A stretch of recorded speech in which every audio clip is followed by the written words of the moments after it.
From the infinite future to plans for tomorrow, participants of the Unity Forum in Mariupol discussed strategies for Ukraine's humanitarian and information policy on the Donbass and Crimea. The issue is not as complicated as it is contradictory. Even a small country, when it's united, can defeat the external aggressor we have. A fragmented country where people fight each other cannot unite anyone. According to the latest survey, over 20% of Ukrainians believe that military operations in the Donbass should continue until victory is achieved, and 10% are ready to give up the territories.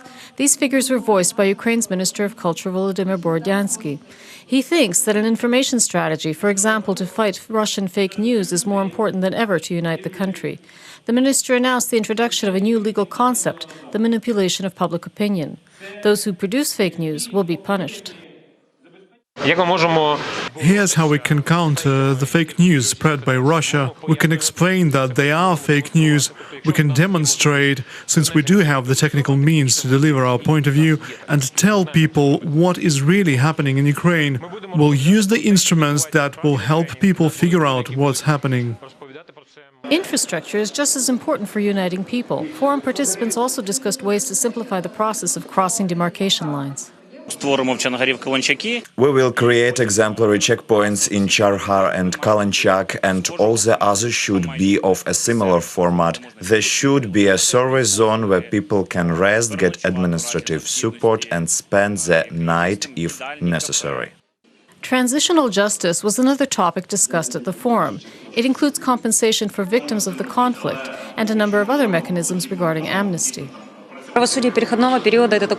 Transitional justice is a large set of measures, and it concerns, among other things, the issue of amnesty.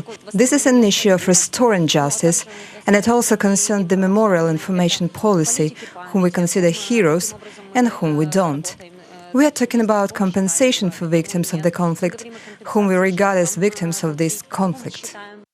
We're also now looking to see how we can support the peace process that the President is, step by step, talking about, creating the conditions to be able to move this on to a place where we can think about transition and we can think about development and reintegration.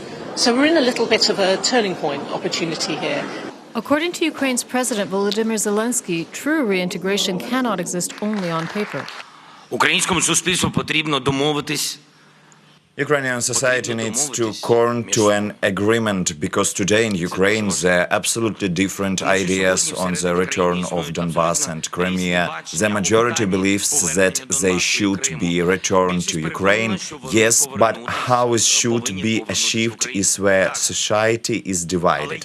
I believe that there will never be a single decision that can satisfy everyone, but we need to find an option that the absolute majority can support.